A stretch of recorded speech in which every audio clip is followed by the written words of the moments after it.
Good morning, children. Today we will solve some problem based on periodic table.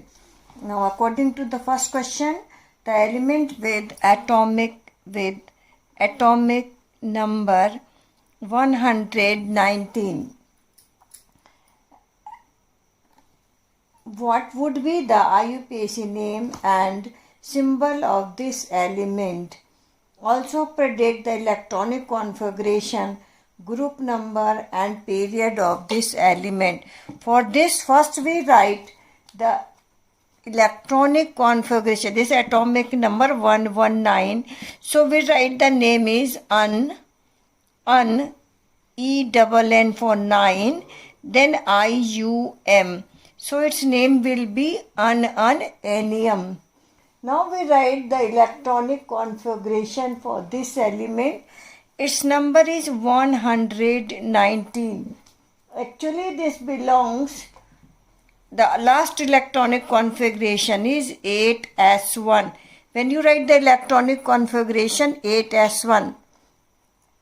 So now according to electronic configuration 8s1, so it belongs to S block. S block, this group will be S block. Group number 1, because the electronic configuration is 1s1, group number 1. So this is for this.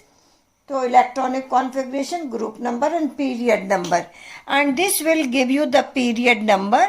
N is equal to 8. So period number will be 8. So in this way we can write the group number, period number and then other information also. I am giving a very simple example. If the atomic number of an element is given equal to 15. So first we write the electronic configuration. This is 1s2, 2s2, 2p, 6, then 3s2, 3p, 5. 2 or 2, 4, 6, 10 or 2p, 3p, 3. So this is the electronic configuration. Now you can say the 1s1 representing first shell. This is for the second shell and this is for the third shell. Here the period number is 1, n is equal to 1. This is n is equal to 2, then n is equal to 3. Now according to its electronic configuration, we can say this element belongs to third period. It belongs to third period. And because last electron enters in the p orbital, and that's why it belongs to p block. So it is a member of p block. Now we have to find out the group number. The elements which belong to S, then the group number will be 1 and 2. Now the element which belongs to P block. For the P block, group number started from 13, 14, 15, 16, 17 and 18.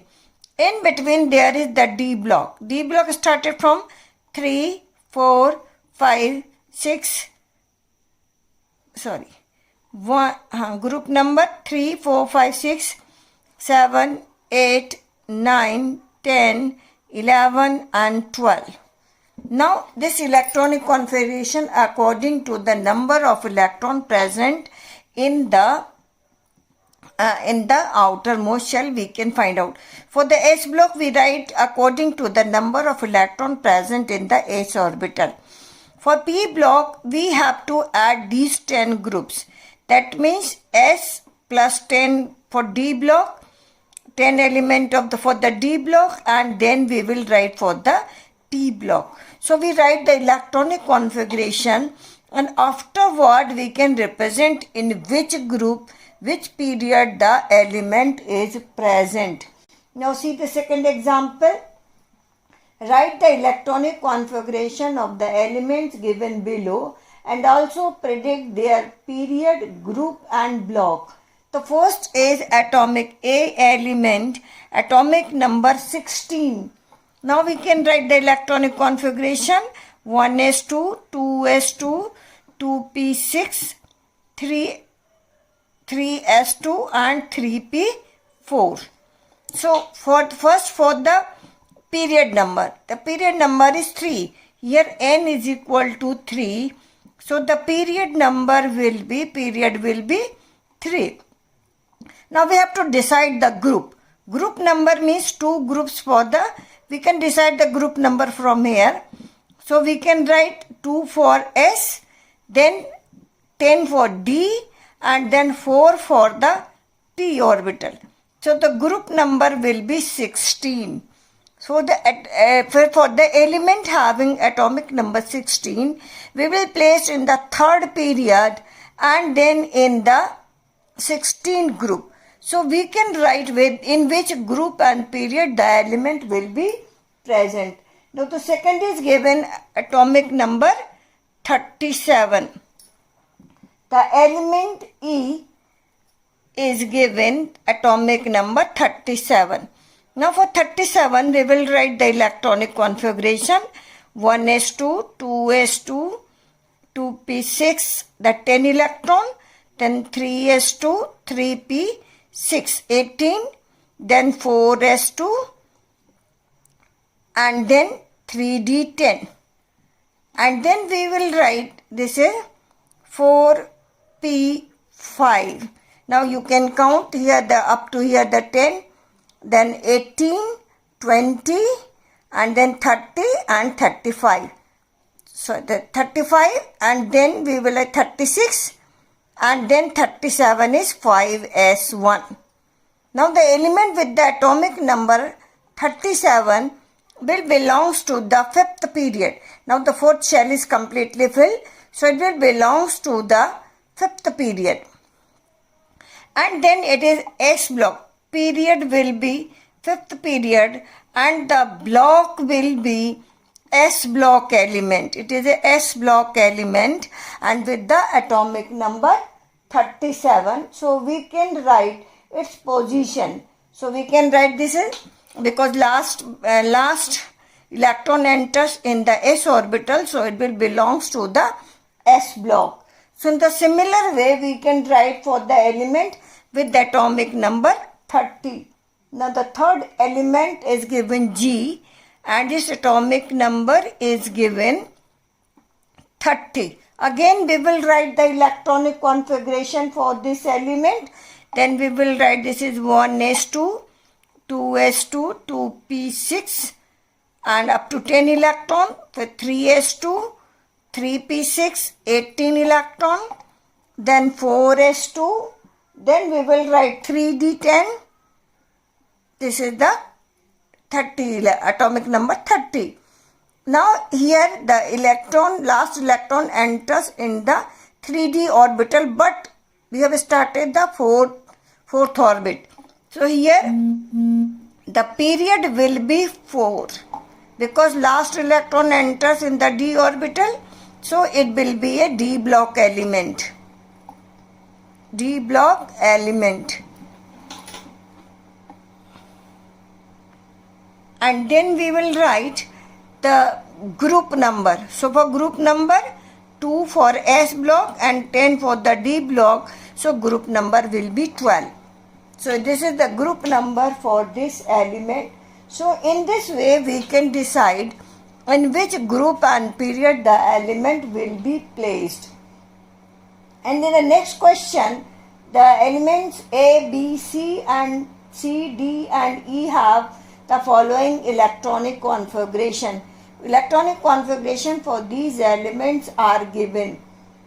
Which among these will belongs to the same group in the periodic table?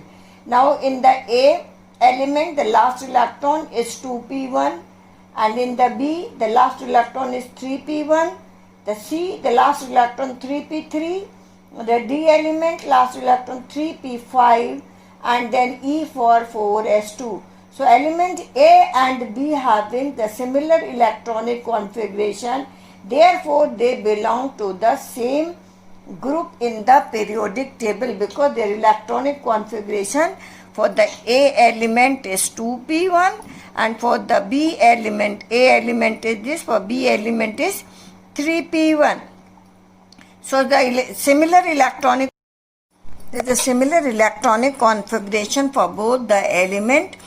So both the elements will belong to the same period, but their period number is one element belongs to the second period, other will belong to the third period. So in this way we can solve the problem.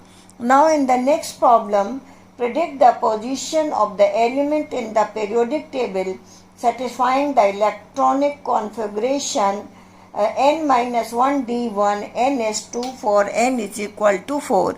Now for this we put n is equal to 4, means the period number will be 4. So this element will belongs to period number 4, and then n minus 1d. That means after the filling, when we write 4 n is 2 n minus 1 d1, n is equal to 4. So this will be 4s2 3d1.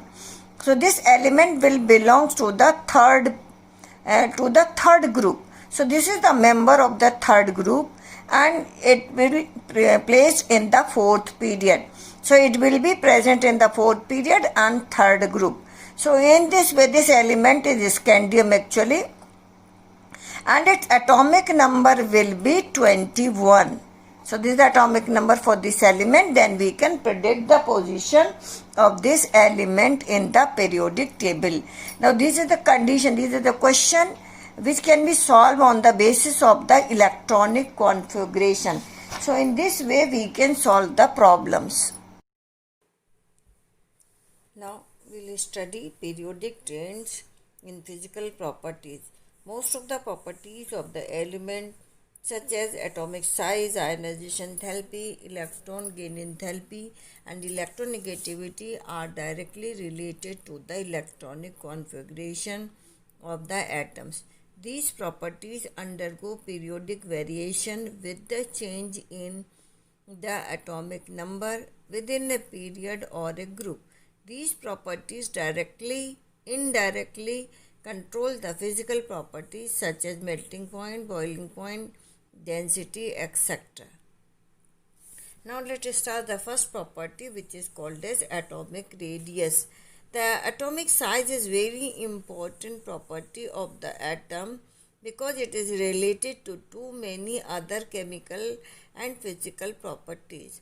In dealing with the atomic size, the atom is assumed to be a sphere and its radius determines the size. The distance from the center of the nucleus to the outermost shell of the electrons in the atom of any element is called atomic radius. So, however, it is not possible to find precisely the radius of the atom because of the following reason. The first reason is atom is too small to be isolated. That means we cannot isolate it, and that's why it is very difficult to determine the size of the atom. Second point, the mechanical model of the atom does not allow us to have its well-defined boundary because probability of finding the electrons is never zero even at a very large distance from the nucleus. That means the size which you have studied, the probability of finding an electron will never be zero, and that's why an atom does not have the fixed trajectories, and that's why it is not possible to determine the atomic size.